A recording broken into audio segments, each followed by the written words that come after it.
Hey guys, it's Peter, and welcome to my channel, Peter Likes Books. Yeah. I was actually going to start doing this thing where... Glamour shots, senior pictures. I was actually going to start doing this thing where at the beginning of each intro, like I did at the beginning of each intro, at the beginning of each video during the intro, I was gonna like imitate somebody, you know, like another famous YouTuber or booktuber, and like I'd come out of like the bottom and do like Jesse the Reader. That would be a really obvious one. Or I'd be like, here, I'm gonna give you an example and see if you guys can guess who it is. Well, hello everybody. That was like a really poor example, but somebody out there will know who that is. So anyway, look what I have, you guys. I have scissors. Do you know what that means? That means I have things to unbox. I'm so excited. Look what somebody sent me. How pretty is this?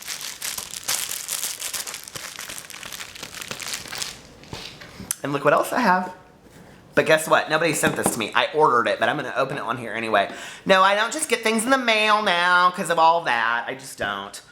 This one was actually very, very nice, and there's a reason for it. So anyway. Okay, let's get started right away. Cramathon 2016. Are you doing it or are you not doing it? If you're not doing it, why not? Like, why are you not doing all these a-thons? Somebody commented below and they said they're called read-alongs. I was like, oh, that makes sense. But I like the a-thon better. I'm just going to call them a-thons from now on. Are you a-thoning? Or why are you not a-thoning? Okay. So anyway, do you know the video that I did where I did the unboxing of the the Book of the Month Club, which that book should be coming on its way. I picked my next book. Their choices were not so grand this month. Do you guys do that? They were not great this month. And The Girls was on there, and I already got that on Audible, so I was pissed. But anyway, okay.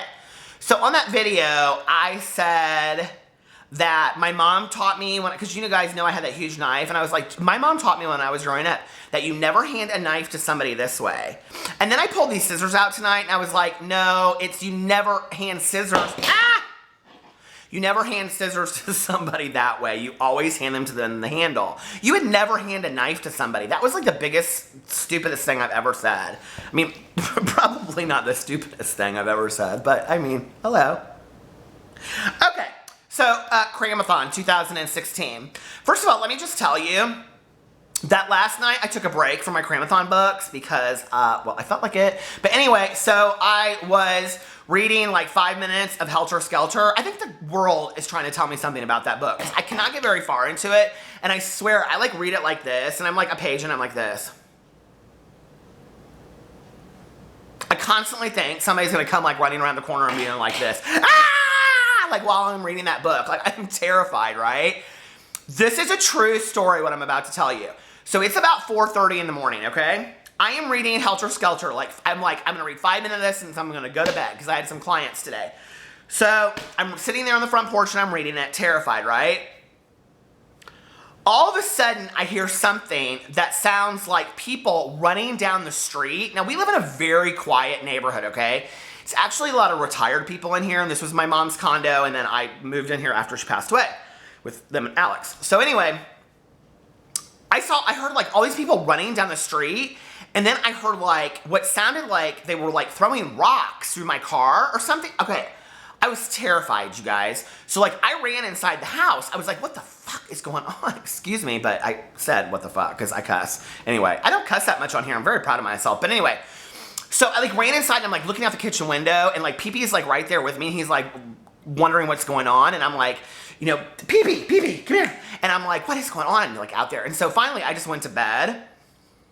I get up this morning. Hold on, please. I need a sip of coffee. I get up this morning and I go out there to move my car so that Alex can leave because, long story. Anyway, from the grass on my passenger seat or side, over my car, completely over my windshield, down the other side of my car to the driver's side door, all over the driver's side door, on the pavement, all the way between our condo and the next condo, which, I mean, these are like freestanding houses, all the way up over our neighbor's roof is goose shit, okay? I mean, it looked like buckets of it, you guys. I could not believe it. And it smells. Have you guys ever smelled it? It is so nasty. I had to go get my car washed this morning. I was so pissed. So anyway, so then I didn't go back to bed because I started reading, and I'll talk about that in a second. So, Cramathon 2016. What are you reading? Are you doing it? Oh, we already talked about that, didn't we? Boys and girls. Okay. So, anyway, first of all, I want to say, if you stay tuned, I'm doing some shout outs and some things at the end, and I got some special surprises. So, whew, I need another sip of coffee. So, I started Cramathon 2016. I was actually at my friend Tanya's house last night. We were just kind of sitting on the patio talking and whatever in the back. It was so nice outside. Indiana is like very balmy right now.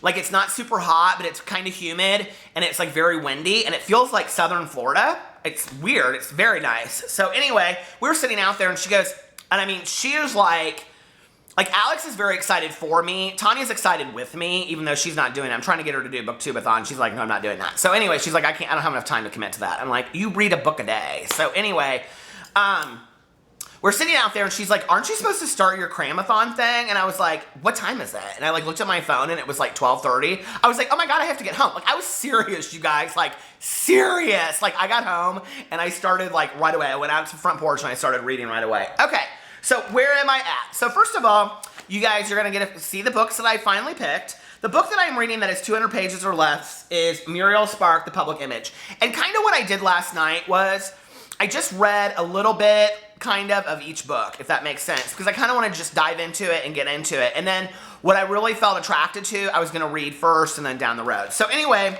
I actually read the first chapter of this last night and the second chapter today. I did not love the first chapter last night, but the second chapter, I kind of fell in love with this book. So it's about this girl named Annabelle, and she's married to this guy named Frederick.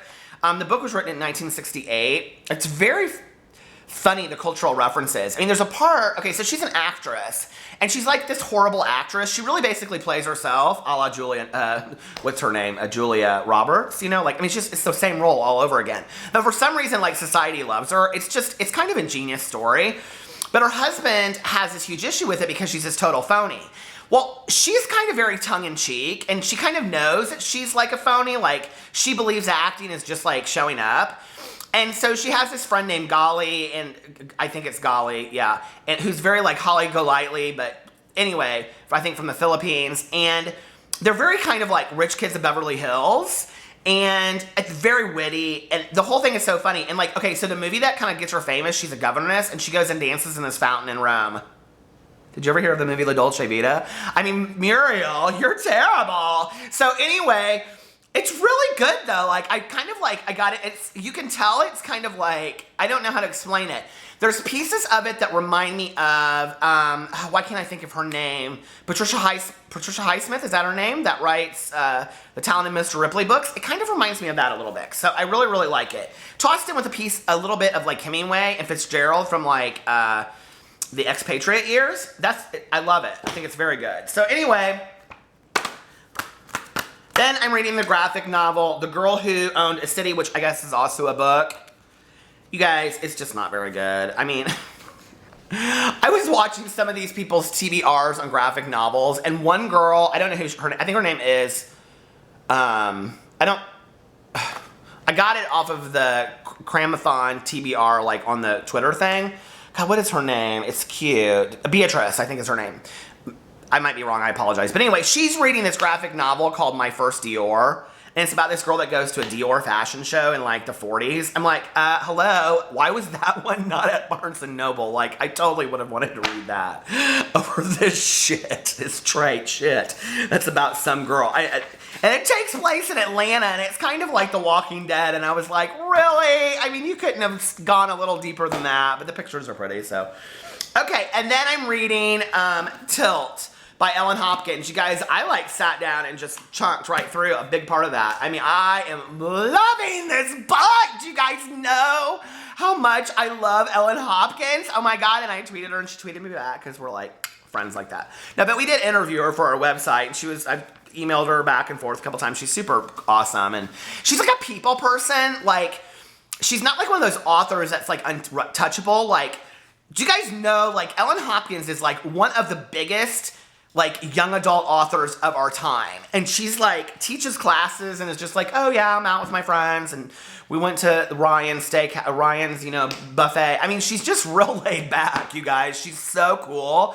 And the thing is that when you read other adults writing stuff about teenagers, like about like drugs and alcohol and stuff, like I was gonna try to find a part and read it to you, but like, she totally gets it. I mean, like,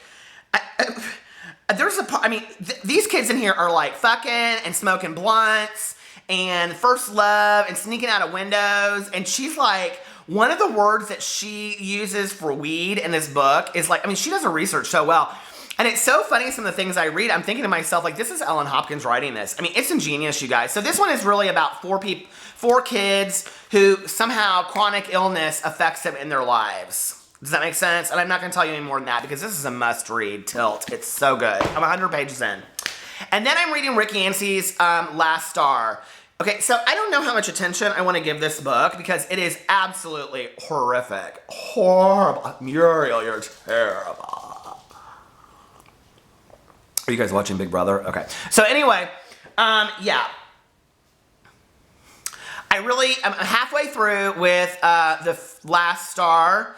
I think Rick Yancey got this publishing 3-book deal. This is what I think happened. So I think he got it, and then I think he had to have a book done by a certain time for each one. I think his first book was amazing, and then I think he didn't know what to do with the other 2. It's really sad to me. Somebody else mentioned another trilogy of his or series. I'm sure it's good. I won't be reading anything else by him. I think he's shown himself as an author. What he could have done with this series, I don't know. It just makes me really sad. And as many people are buying this series, I kind of think this a little bit, to be honest with you. When you're a publishing house like Simon & Schuster or Scholastic or Penguin or things like that, when you're competing with, let's say, boutique publishing houses like mine, that's much smaller, and you have the money and the resources to pump a book like The Last Star, you better fucking deliver, okay? Like, I have wasted my money. Like, Amazon from Audible, they owe me my money back for this credit. I mean, I have wasted 9 hours of my life listening to this book. Do you guys ever feel like that? Like, I mean, a book is like so hyped, and you know it's because like of all the marketing and money that they have for the publishing company that they're able to do that. But then you read some okay, like, oh, The Prince of Venice Beach, that is a perfect example. I read that book last summer. Perfect example. No hype, never heard of it. The only reason I saw it was because other people that had bought something that I bought on Amazon bought it. I got it. It was like 5 out of 5 stars. And then I get something I can't even think, like The Last Star, and it's like 1 out of 5 stars, and it's like front row of every bookstore that you go into. I think that is such horseshit. So anyway, I'm not going to talk anymore about it. It's confusing as hell. He refers to everybody in there by both names, like Ben is Ben and Ben is Zombie, and it goes back and forth, and then it flips, and when you're listening to the audiobook, you don't know if it's Ringer or Cassie or Ben or Evan speaking. I mean, it's so confusing, you guys. And then I was like, okay, so all these aliens that are consumed with destroying the earth are obsessed with these 6 kids that are apparently so, like, life-threatening to their goal between Champaign, Urbana, and Dayton, like, in the world? Like, that doesn't even make sense to me. I mean, there aren't kids in Japan or, you know, Jamaica or Costa Rica or, I don't know, Singapore or Peru or Alaska or Canada. I mean, seriously? Those kids might be a little bit of a threat too? Like, I don't know. It doesn't make any sense to me. Like, and we bought into all this. So I feel like a little gypped at this point. And then the last book that I actually finished last night was Brokeback Mountain by Annie Proulx. It is, you guys, have you seen the movie? It is like 10 times better than the movie, but very, very similar. And I just wanted to read you guys, like, I wanted to pick a couple things in here that are just so beautiful. They had a high time supper by the fire, beans each, a can of beans each, fried potatoes, and a quart of whiskey on shares. Sat with their backs against a log, boot soles and copper jeans, rivets hot, swapping the bottle, while the lavender sky emptied of color and the chill air drained down, drinking, smoking cigarettes, getting up every now and then to piss, firelight, throwing a sparkle in the arch stream, tossing sticks on the fire to keep the talk going, talking horses and rodeo, rough stock events, wrecks and injuries sustained, the submarine thresher lost 2 months earlier, with all hands and how it must have been in that last 2 minutes. Dogs each had owned and known, the draft, Jack's home ranch where his father and mother held on, Ennis's family place, folded years ago after his father died, the older brother in a signal, and a married sister in Casper. I mean, you guys, beautiful. And then at the end, listen to this. Without getting up, he threw deadwood on the fire, the sparks flying up with their truths and lies. A few hot points of fire landing on their heads, hands and faces, not for the first time, and they rolled down into the dirt. One thing never changed. The brilliant charge of their infrequent couplings was darkened by the sense of time flying. Never enough time, never enough. You guys, I literally bawled at the end of this book. I mean, I had forgotten how beautiful it is. I mean, unbelievably beautiful. So, you guys, I'm running out of time. So I'm actually going to do another video tonight. And I'm not going to do a video and do my unboxing, all that kind of stuff. I'm going to do that in my next video. So you guys can watch that too. All right? So this is my Cramathon Day 1 update. Yeah! Bye!